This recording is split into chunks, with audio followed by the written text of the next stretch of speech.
Before kings ruled the earth, before pyramids clawed at the sky, the Egyptians knew one truth above all others. Death is not the end. It is the doorway, and I am about to cross its threshold. My name doesn't matter now. What matters is this. The sun burns overhead in the Valley of the Kings. My breath grows shallow, and I can feel the threads of my car, my life force, beginning to unravel from my body. The priests chant around me, their voices like echoes from the bottom of a well. I smell incense, thick and cloying, myrrh and natron. The scent of preservation, the scent of goodbye. Then silence. Not the silence of sleep, the silence of severing. I am no longer in my body. I hover above it, watching the priests close my eyes with painted fingers. My chest no longer rises. The room feels distant, as though I'm looking at it through water. This is the moment every Egyptian prepares for from birth. The moment the Ba, the soul, takes flight. If ancient mysteries still call to you, if you've ever wondered what waits beyond the veil, subscribe, because the gods remember those who listen. And right now, they're watching me. I don't ascend to light. I don't drift peacefully upward. Instead, I fall. Down into shadow.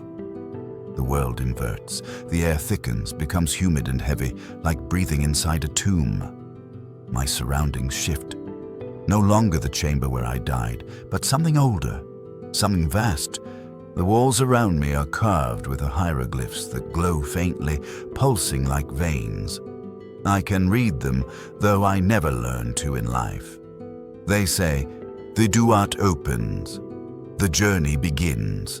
Let the worthy pass." The Duat, the Egyptian underworld.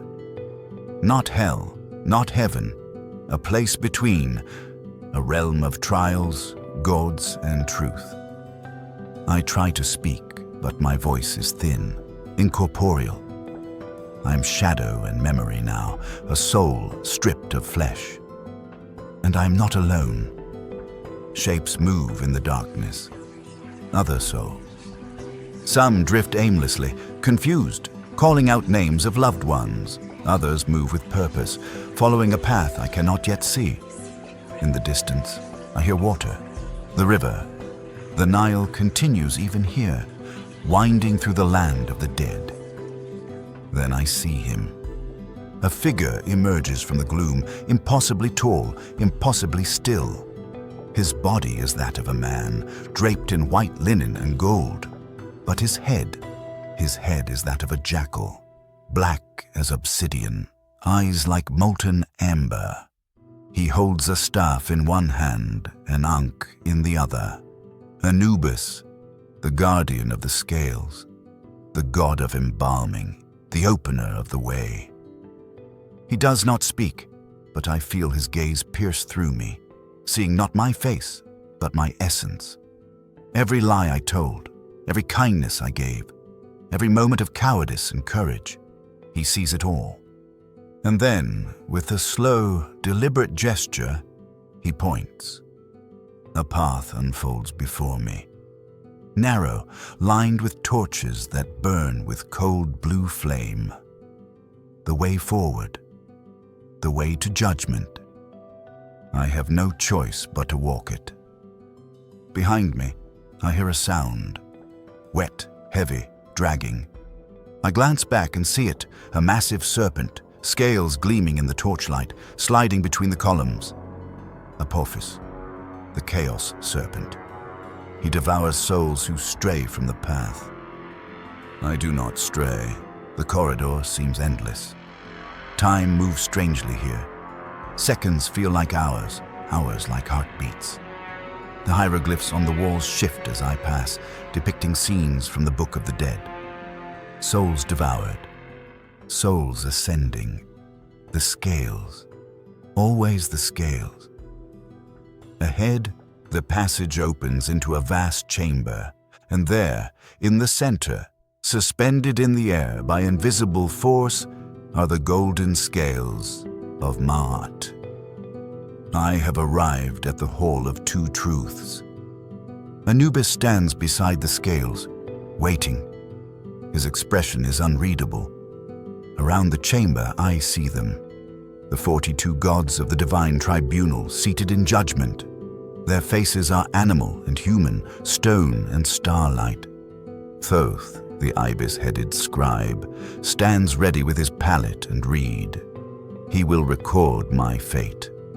And in the corner, chained but watchful, is Ammit, the Devourer, part crocodile, part lion, part hippopotamus. Her jaws drip with hunger, her eyes fix on me with terrifying patience. She is not evil, she simply is. She exists to consume the unworthy, to erase them from existence. No afterlife, no second chance, just nothing. Anubis speaks. His voice is not loud, but it fills the chamber, resonates in my very essence. Step forward, soul. The weighing begins. My heart, not the physical organ, but the spiritual seat of my being, manifests before me, glowing faint red. Anubis lifts it with reverence and places it on one side of the scale.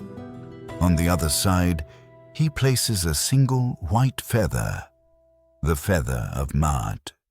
Truth, justice, balance, lighter than air, heavier than worlds. The scales begin to move. The scales creak, an ancient sound like the grinding of stone against bone. My heart sits on the left plate, pulsing with a dim crimson glow. The feather rests on the right, impossibly white, impossibly still. Between them, the golden arm of the scale trembles, seeking balance. I cannot breathe. I have no lungs, but I feel the phantom sensation of suffocation anyway. Anubis watches with those amber eyes, unblinking. Thoth's reed hovers above his papyrus, waiting to record my fate. The 42 gods lean forward on their thrones, and Ammit. Ammit's jaws open slightly, strings of saliva stretching between her teeth. This is the moment every Egyptian feared and prepared for. In life, I was mummified to preserve my body. My organs were removed, placed in canopic jars, protected by the 4 sons of Horus. My tomb was filled with food, gold, servants carved from wood, everything I might need for eternity. Spells from the Book of the Dead were inscribed on my coffin, painted on the walls, tucked into my wrappings like prayers made solid. But none of that matters now. Only the weight of my heart. Only the truth of how I lived. You will speak, Anubis says, his voice reverberating through my essence. You will recite the negative confessions before the gods. You will declare your innocence, or you will confess your sins. The heart does not lie. Ma'at will know. The negative confessions. 42 declarations of purity, one for each god in the tribunal. I learned them as a child, memorized them, whispered them in temple courtyards while the Nile flooded and receded, marking the years of my life. But knowing the words and living their truth, those are not the same thing. Still, I must speak them. It is the law of the Duat, the only way forward. I focus on the first god, a falcon-headed figure wreathed in flame. Horus the Elder. I feel the words rise from somewhere deep within me, not from memory, but from the core of what I am. I have not committed sin, I say, and my voice echoes strangely, layered as though 1,000 versions of myself speak at once. The scale does not move. Anubis nods once. Continue. I turn to the next god, a woman with the head of a lioness. Sekhmet, Lady of Slaughter. I have not committed robbery with violence. The scale shifts, just slightly. My heart dips lower. My chest, the space where my chest should be, tightens. I remember now, a merchant in Thebes. I took grain that was not mine when famine came. I told myself it was survival. I told myself everyone did it. But the act remains. The truth remains. Ammit shifts her weight, claws scraping against stone. The heart reveals. Thoth murmurs, his reed scratching across papyrus. The heart does not forget. I force myself to continue, to face each god, to speak each denial. I have not slain men or women. True. The scale steadies. I have not stolen grain. False. It dips again. I have not acted with deceit. I pause. My heart flares brighter, pulsing faster. How many times did I smile while hiding anger? How many times did I speak kindness while feeling contempt? The scale trembles. My heart grows heavier. I have not caused pain. The words barely leave me before my heart plummets downward. The scale tips violently. My heart slams against the bottom of its plate with a sound like a drum struck in a tomb. I caused pain. I know I did. There was a woman I loved once, or thought I loved. I left her without explanation, without mercy, because I was afraid. I see her face now, conjured by the magic of this place, projected on the smoke that coils through the chamber. Her tears, her confusion, the years she spent wondering what she had done wrong. Nothing. She had done nothing wrong. And there, another memory. My father, old and dying, calling for me. I was busy, important. I promised to visit and never did. He died alone, whispering my name. The gods see it all. Ma'at demands it all. I have not multiplied my words in speaking. Another lie. I talked endlessly, filling silence with empty sound, drowning out the voices of others. I have not worked witchcraft against the king. True. I have not stopped the flow of water. True. But with each truth, another falsehood follows, another memory, another weight. I am not a monster. I know this. I never murdered. Never worshipped chaos, never desecrated the dead or cursed the gods. I was ordinary, human, flawed in the small daily ways that humans are flawed. But in the whole of two truths, there is no such thing as small. Every unkindness echoes. Every moment of selfishness adds weight. Every time I looked away from suffering, every time I chose comfort over courage, it accumulates. It calcifies.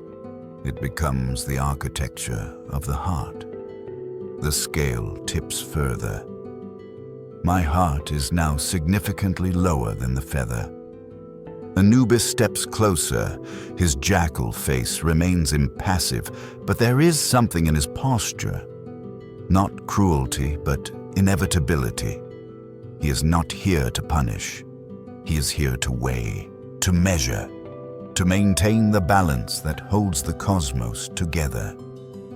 You have confessed through silence, he says quietly. The heart speaks louder than words. 21 declarations remain. Will you continue? I look at Ammit. Her 3 mouths open wider. She is patient. She has waited millennia. She will wait millennia more. But when the scales render their final verdict, she will be swift. Still walking this shadowed path with us? Tap the like button. The gods are watching. Your engagement feeds the algorithm of eternity. I must continue. There is no other choice. To stop speaking is to accept damnation. To speak is to risk revealing more weight, more sin, more truth. But perhaps, and this thought crystallizes like ice in my soul, perhaps the point is not to be perfect. Perhaps the point is simply to face what I was, to stand before infinity and say, "This is me. This is what I did. This is the truth of my existence." I take a breath I don't have and turn to the next god. The next god looms before me, a figure with the head of a crocodile, scales glinting like emeralds in the torchlight. Sobek, Lord of the Waters. His eyes are ancient, predatory, patient. I have not fouled the water, I say. The scale holds. A small mercy. I drank from the Nile, yes, but never poisoned it. Never threw waste where others would draw their sustenance. One truth, one moment of steadiness. But the relief is brief. I have not encroached upon the fields of others. My voice wavers. The scale dips. I remember now. Boundary stones moved in the night when my harvest was poor. Just a cubit, just enough that no one would notice. Just enough to feed my family. Just enough to be theft. The gods notice. Ma'at notices. The feather remains impossibly light while my heart grows dense as stone. I press on. Declaration after declaration. Some land with the weight of truth, stabilizing the scale momentarily. Others crash down like stones into water, sending ripples through the chamber. I have not uttered lies. False. The scale groans. I have not carried away food. False. That same grain, stolen during famine. I have not cursed. True, though barely. I held my tongue when I wanted to scream. I have not acted with violence.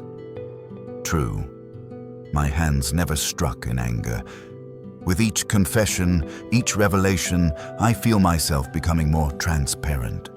The walls I built in life, the stories I told myself, the justifications, the convenient forgetting, they dissolve here.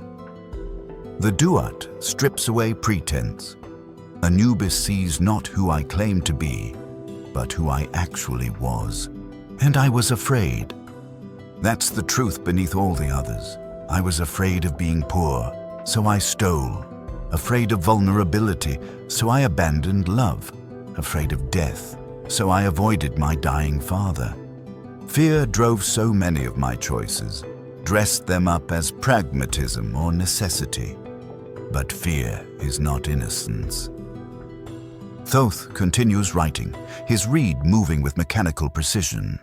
Every word I speak, every memory that surfaces, every fluctuation of the scale, all of it recorded. The gods do not interrupt. They simply witness. Their faces remain impassive, carved from something beyond judgment, beyond mercy. They are the laws of the universe made manifest. I reach the 30th confession. My voice is weakening, becoming thin as papyrus. I have not been hot-tempered. The scale shifts, not drastically, but enough. I remember arguments over nothing. Rage that flared like wildfire over perceived slights. The way my anger poisoned entire days, infected everyone around me with its venom. I have not been deaf to words of truth. Another dip. How many times did I hear wisdom and ignore it? How many times did prophets, priests, even friends speak truth, and I smiled and nodded, and then did exactly as I please? The scale is now dramatically imbalanced. My heart sits heavy and dark on its plate, while the feather floats serene and white on the other side. The difference is stark, undeniable. Ammit rises from her haunches. Her massive body shifts forward, chains rattling. She's not chained to prevent escape. She has nowhere to go, no desire to leave. She is chained to prevent premature feeding, to ensure the judgment is complete before she consumes. But those chains are loosening. I can hear it, the metallic slide of ancient links against stone. 12 remain, Anubis says. His tone has not changed, but there is something final in it now. Speak them. My soul trembles. I want to run, want to flee back through the corridor, past the serpent Apophis, back to the world of the living. But there is no return. The door closed the moment my heart stopped beating. The only way forward is through judgment. I have not slaughtered the cattle of the god. True, a moment of lightness. I have not taken milk from the mouths of children. True again. Small mercies, small truths that barely register against the accumulated weight. I have not driven cattle from their pastures. True, I have not trapped the birds of the gods. True, 4 declarations of innocence, 4 moments where the scale steadies, where my heart seems less monstrous. But they are droplets against an ocean. They do not tip the balance. They merely slow the inevitable. I have not caught fish with fish of their kind. True, the old ways, the sacred ways, I honored them in this at least. I have not stopped water when it should flow. Already spoken. Anubis's eyes narrow slightly. Repetition, confusion, the sign of a soul unraveling. I am losing myself. The boundaries between memories blur. I see my life not as a linear story, but as 1,000 moments happening simultaneously. Every choice, every word, every action layered over each other like transparencies held to light. Do you feel the weight of truth pressing down? Comment your theory below. Would your heart be lighter than the feather? I have not extinguished a fire when it should burn. True, I have not violated the times of offering the chosen meat. True, I have not driven away the cattle of the god's property. True, I have not hindered the god in his procession. True, 4 more truths, 4 more steadying moments. The scale shifts subtly, my heart rising incrementally. Not enough to balance, not nearly enough, but enough to give me the faintest spark of hope. Is redemption possible? Can accumulated truth outweigh accumulated sin? The final confession approaches. The 40-second god stands at the end of the tribunal, a figure wrapped in white, face hidden, neither male nor female, the god of final reckoning. The god whose name I was never taught. Anubis raises his staff. The chamber falls silent. Even the torches stop flickering. Even Ammit goes still. The final declaration, Anubis says, "Speak it true, and let the scales render judgment." I face the nameless god. I feel the weight of every moment of my life pressing against my essence. The stolen grain, the abandoned love, the unvisited father, the casual cruelties, the convenient lies, but also the truths, the moments I showed kindness when no one watched, the time I gave water to a stranger dying in the heat, the child I pulled from the river, the prayers I whispered not for show, but from genuine reverence. I was not perfect, but I was not purely evil either. I was human. And with that realization, I speak the final confession. I have not blasphemed the God of my city. The words leave me, and for a moment, a single crystalline moment, nothing happens. Then the scale begins to move.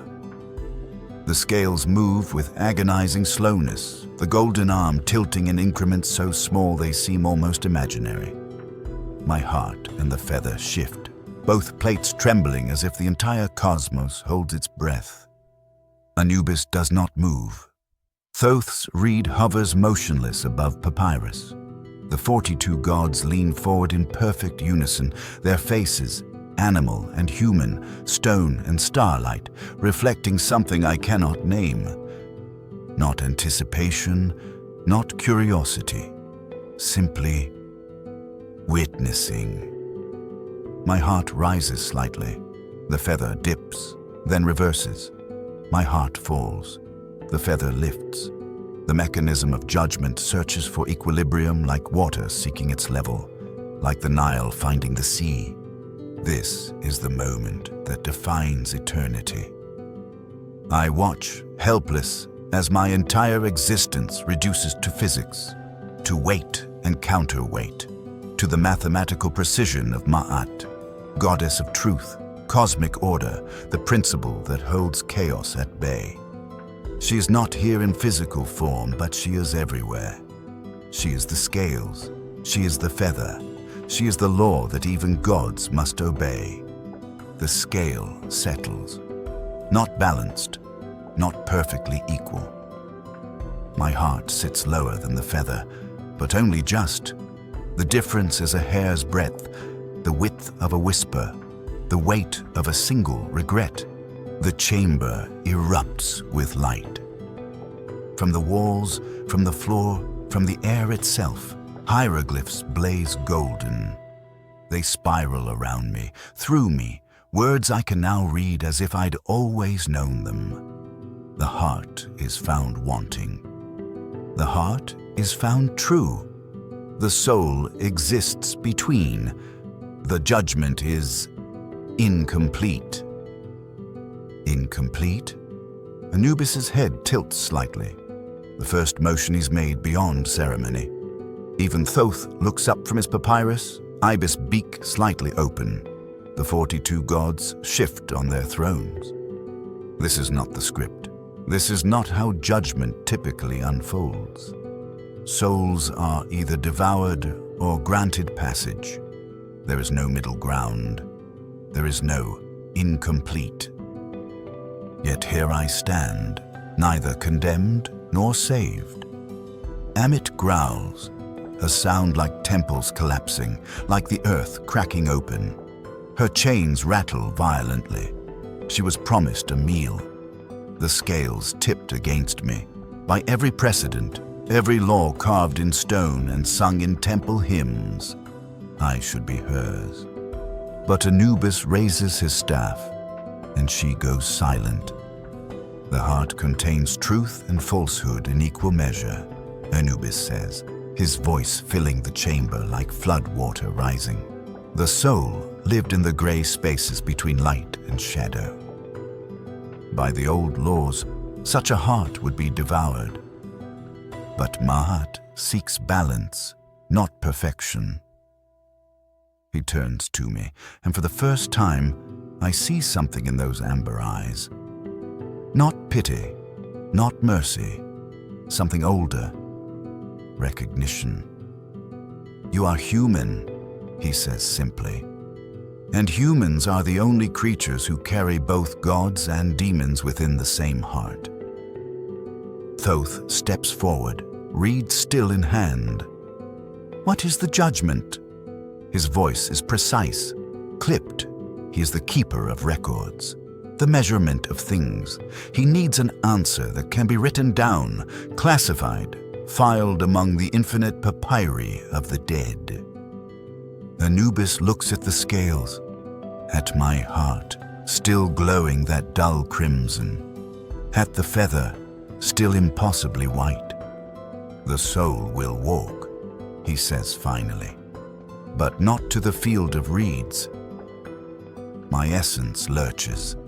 The field of reeds, Aharu, the Egyptian paradise, the place where the worthy spend eternity in perfect contentment, where grain grows 7 cubits high, where the Nile floods and recedes in perfect rhythm, where there is no pain, no hunger, no death, because death has already happened.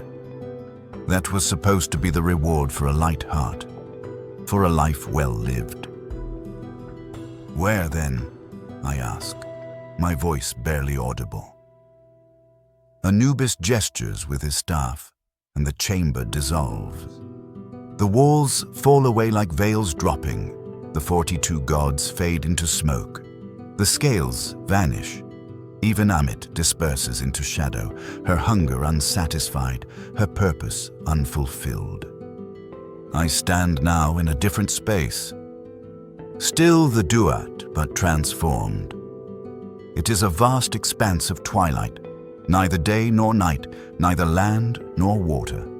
Islands of memory float in a sea of fog. I see fragments of my life drifting past, my childhood home, half-formed and translucent. The face of the woman I abandoned, watching me with eternal sadness. My father's deathbed, empty because I never arrived. The merchant's grain I stole, piled in ghostly pyramids. All of it here, all of it preserved. This is the between, Anubis says, appearing beside me though I did not see him move. The place for souls who are neither innocent nor guilty, who harmed but also healed, who lied but also spoke truth, who lived imperfectly. Is this punishment? I ask. It is not punishment. It is not reward. It is continuation. He gestures again, and I see them now. Other souls wandering through the twilight, thousands of them, millions, each one surrounded by their own floating memories, their own unresolved moments. You will walk here, Anubis says, among your deeds. You will face what you did and what you failed to do. You will understand the weight of every choice. And when you have learned what your life was meant to teach you, when you have truly balanced your own scales from within, then, and only then, will you be allowed to choose. Choose what? Whether to ascend to the field of reeds, having earned it through understanding, or to return to the living world, to try again, to walk another life with the wisdom of this one carried in your soul's deepest memory. Reincarnation. The Egyptians believed in it, though they spoke of it less than the Greeks. The idea that a soul could return, could be reborn, could have another chance. But first, this liminal space. This walking through the architecture of my own conscience. If you're still with us in this realm between death and judgment, subscribe. Because the journey isn't over. More myths await, and the gods remember those who listen. Anubis begins to fade, his jackal head becoming translucent, his form merging with the twilight. Wait, I call out. How long will I be here? He pauses, almost fully gone, only his amber eyes still visible. Time does not exist here as it did in life. You will be here for as long as it takes. An hour, a century, an eternity. The between adapts to the weight of your heart. And what if I can't balance it? What if I never learn? His eyes glow brighter for just a moment. Then you will wander here until the stars burn out, and the Duat itself dissolves into the primordial waters of Nun. But I have seen many souls, walked with many dead. Most learn. Most find their balance. Most, eventually, choose their next step. And Ammit? What happens to her? She waits. She's patient. If you fail utterly, if you sink into darkness rather than rise toward light, she will find you even here. The Devourer is not bound by geography. She's bound by cosmic law. With that, Anubis vanishes completely. I'm alone in the between, surrounded by the ghosts of my choices. And so, I begin to walk. The first steps are the hardest. Not because the ground is difficult. There is no ground, not really. Just the sense of surface beneath me, solid enough to walk on, but yielding like memory foam. Hard because every step brings me closer to the floating fragments of my life, and I know that I must face them. Not glance at them, not rationalize them away, face them with the same unflinching truth that Ma'at demanded in the Hall of Two Truths. The first memory island I approach is small, a moment I'd almost forgotten. I'm 7 years old, playing near the Nile with other children. A boy, smaller than me, weaker, has a carved wooden toy, a hippopotamus painted blue. I want it. Not because I need it, but because he has it and I don't. I watch myself push him into the mud and take it. He cries. The other children laugh. I run home with my prize. I'd forgotten this completely, buried it beneath decades of other memories. But here it floats, preserved in perfect detail. I can see the tears on the boy's face, can hear his small, broken sobs, can feel the weight of the wooden hippo in my child hand and the thrill of taking something that wasn't mine. The memory doesn't replay and disappear. It waits. I understand now. I must acknowledge it, must feel the truth of what I did. I hurt him, I say aloud, my voice strange in this twilight place. I took his joy for my own momentary pleasure. I taught myself that power mattered more than kindness. The memory shimmers, the boy's tears slow. The scene doesn't erase, it never will. But it loses some of its density, some of its weight. It becomes lighter, more transparent, and drifts away into the fog. One memory balanced. Countless more remain. I walk toward the next island, this one larger. I recognize it immediately and feel my essence recoil, the woman I loved. Her name was Nefret. She is there, in my dwelling, preparing food. Her hands move with practiced grace, crushing grain, kneading bread. She is humming, a song her mother taught her. I can hear it perfectly, every note preserved. Then I watch myself enter, watch my face, closed and distant. She turns, smiles, asks about my day. I barely respond. She asks if I'm well, if something troubles me. Her voice is gentle, concerned. I say I'm tired, but that's a lie. I'm not tired, I'm afraid. Afraid that if I let her too close, if I show her the parts of me I've learned to hide, she'll see that I'm not the man she thinks I am, that I'm weak, uncertain, flawed. So I push her away with silence, with coldness. Day after day, I build walls between us. Then I watch the moment I left. No explanation. Just gone one morning before dawn. She wakes to find my things taken, the door open, the space beside her empty. I see her search for me. I see her ask neighbors, merchants, priests. I see her wait by the Nile at sunset, our place, for weeks, months. Eventually she stops coming, but something in her eyes has changed. A light has gone out. I was a coward, I say, and the words feel like stones in my throat. I loved her, and that terrified me. So I destroyed what we had rather than risk being vulnerable. I taught her that she wasn't worth fighting for. That love meant abandonment. Tears would come if I had eyes that could weep. Instead, I feel something deeper, a wrenching in my essence, a tearing of the fabric that holds me together. The memory doesn't lighten this time. Not yet. I step closer to Nefret's image. She cannot see me, cannot hear me, but I speak anyway.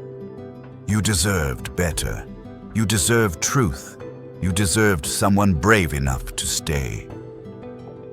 The memory shivers. Nefret's image turns, almost as if she can sense me. Her eyes, painted with kohl, beautiful and sad, look directly at where I stand. She doesn't speak, but her expression softens. Not forgiveness, exactly. Understanding, perhaps. The acknowledgement that humans break each other, often without meaning to. That fear makes cowards of even good people. The memory begins to fade, but slower than the first. It will take more work, I realize. More genuine reckoning. This wound runs deeper. I continue walking. The between is vast beyond comprehension. I pass other souls on their own journeys. An old man sits beside a memory of a burned village, weeping. A young woman argues with a phantom of herself, screaming accusations. A child, too young to have died, yet here nonetheless, plays among memories of illness and pain, not understanding yet what they mean. We don't speak to each other. This is solitary work. Each soul must balance their own scales. I find my father's deathbed eventually. I knew I would. Knew it would be here, waiting. He lies on a reed mat, body wasted by age and sickness. His breath rattles. His eyes search the doorway. "Where is my son?" he whispers. He promised. He said he would come. My mother is there, already gone herself by the time I stand in the between, but preserved here in this memory. She wipes his brow, feeds him water, lies and says I'm on my way, that I was delayed, that I'll arrive before the end. But I never do. I watch him die calling my name. I fall to my knees in the timeless space of the between. This is the weight that tipped the scales. This is the sin that I carry heaviest. I was busy, I try to say, but the excuse dissolves before I can finish it. I was afraid to watch you die, afraid to face mortality, to see what I would become. The memory doesn't react. My father continues dying, continues calling for me. "I'm so sorry," I whisper. "I am so, so sorry." And something breaks open inside me. Not my heart, that's already been weighed. Something deeper, the core of what makes me a soul rather than just a collection of memories. I understand now why the between exists. Punishment would be too simple, reward too easy. But this facing of truth, this genuine reckoning with every moment of harm, every failure of courage, every choice made from fear rather than love. This is the real judgment. The scales in the hall of two truths measure weight. The between teaches you why it matters. My father's memory finally, slowly, begins to lighten. Not because I've earned forgiveness. I haven't, not really. But because I've stopped running from what I did. I faced it, felt it, let it break me, and in that breaking, found something true. I don't know how long I walk. Anubis was right. Time has no meaning here.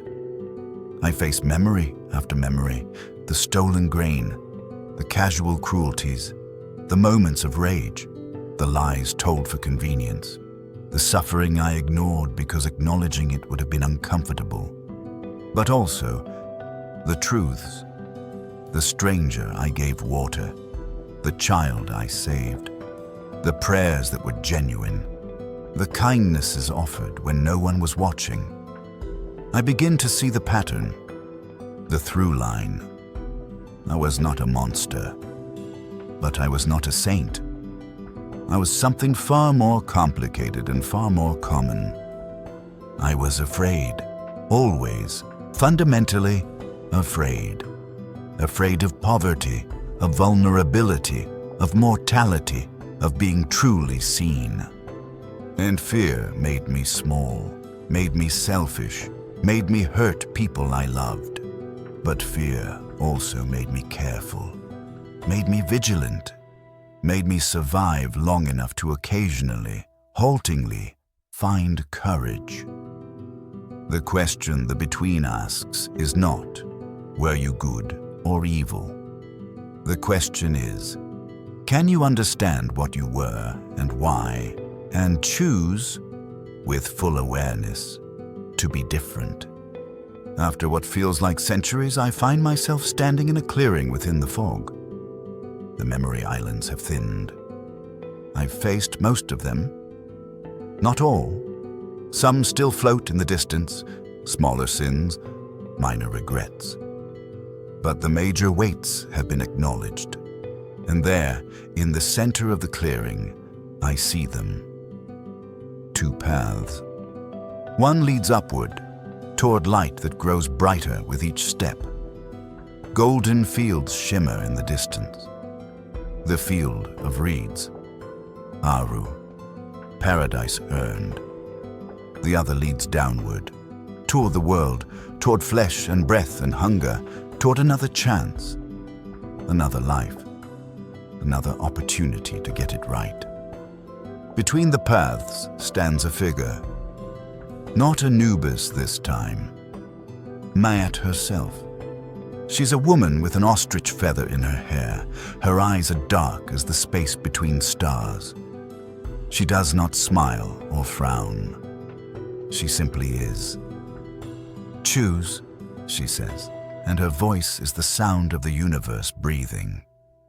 I stand before Maat, goddess of truth, cosmic order, the principle that holds existence together. Behind her, two paths diverge into eternity. One toward eternal peace, one toward another chance at life. The choice should be easy. I've walked through my failures, faced my regrets, balanced the weight of my heart through understanding rather than denial. The field of reeds awaits. Paradise where suffering ends, where the Nile flows eternal, where I could rest in contentment until the universe itself unravels. But I think of Nefret, the woman I abandoned. She lived the rest of her life carrying the wound I inflicted. She never knew why I left, never understood that my departure was about my fear, not her worth. I think of my father, dying alone, calling my name. I think of the merchant whose grain I stole, and how that theft might have rippled outward into his family's suffering. Paradise is peace, but it is also escape. I choose return, I say, my voice steady for the first time since entering the Duat. I choose another life. Ma'at's expression doesn't change, but something in her eyes shifts. Recognition, perhaps, or approval. It's impossible to say. You understand what this means, she says. It's not a question. You will not remember this life fully. Only echoes, intuitions, dreams that fade upon waking. You will be born into different circumstances, a different time. You may face greater hardship or greater fortune. There are no guarantees except this. You will be human again, with all the fear and frailty that entails. I understand. And you may fail again. May make the same mistakes, accumulate the same weight. May find yourself back in the hall of two truths, with your heart still tipping the scales toward darkness. I know. Then why choose this path? Why not accept the peace you've earned through understanding? I look at the golden light of Aaru, and it is beautiful, tempting beyond words. but I think of all the souls I passed in the between. The old man weeping beside his burned village, the young woman arguing with her shadow self, the child playing among memories of pain. Because understanding isn't enough, I say finally. I see what I did wrong. I feel the weight of my failures. But that doesn't undo the harm, doesn't heal the wounds I caused. The only way to truly balance the scales is to return, to try again, to use what I've learned here to live differently, to love without fear, to face mortality without running, to choose courage when everything in me screams for safety. Ma'at extends her hand. In her palm lies a single seed, small, dark, containing infinite potential. This is the seed of your next life, she says. It contains your essence, refined by judgment, shaped by the between. Plant it in the world and see what grows. I take the seed. It pulses with warmth, with possibility, with the accumulated wisdom of a life lived, weighed, and understood. Will I remember any of this? I ask. You will remember what you need to remember. When you face a choice between fear and love, something will whisper. When you stand at someone's deathbed, you will feel the importance of presence. When you hold another's heart in your hands, you will sense the weight of trust. The memories will be dreams, but the lessons will be bone deep. She gestures toward the downward path. It glows now, not with golden light, but with the soft blue of dawn, the color of new beginnings. Go, Ma'at says, return to the world. Live again. And when your next death comes, when you once again stand before Anubis in the scales, may your heart be lighter. I begin walking toward rebirth. Behind me, the between dissolves. The memory islands fade. The Hall of Two Truths crumbles back into cosmic dust. Even Ma'at becomes transparent, her feather the last thing to vanish, floating on an impossible wind. The path narrows, brightens. I feel myself compressing, condensing, becoming small again. Not child-sized, smaller, seed-sized, a spark of consciousness waiting to ignite. And then, warmth, darkness, the muffled sound of a heartbeat that isn't mine. I'm being born again. The Egyptians were right. Death is not the end. It is simply a doorway. And judgment is not about punishment or reward. It's about understanding, about facing the truth of what we were, learning from it, and choosing what will become next. We are not our worst moments, but we are accountable for them. We are not defined by our fear, but we must acknowledge how it shaped us. We are not guaranteed paradise, but we are given chances, again and again, to balance our own scales, to lighten our hearts through conscious choice, to become worthy not of divine approval, but of our own. Anubis weighs the heart, Ma'at holds the feather, Ammit waits in hunger, but ultimately, we judge ourselves. We carry our own scales. We determine our own weight, and when we finally understand that, truly, deeply understand it, we find something more valuable than paradise. We find the courage to try again. The gods remember those who listen. The myths endure because they speak to something eternal within us. The knowledge that we are flawed, accountable, and capable of transformation.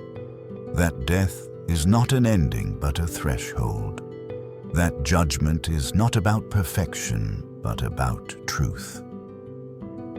If these ancient mysteries still call to you, if you sense the weight of your own heart and wonder what the scales would reveal, subscribe. More myths await. More truths whisper from the shadows. More gods watch and remember.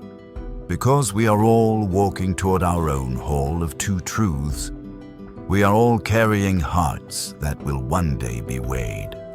And the only question that matters is this: when your moment comes, when you stand before the scales and the jackal-headed god asks for your confession, will you be ready to face what you've been? The between exists for all of us. Not after death, perhaps, but right now. In every choice, every moment of reckoning, every time we choose courage over fear, truth over comfort, love over safety. Balance your scales while you still breathe. The gods are always watching, and Anubis, patient and eternal, waits for us all.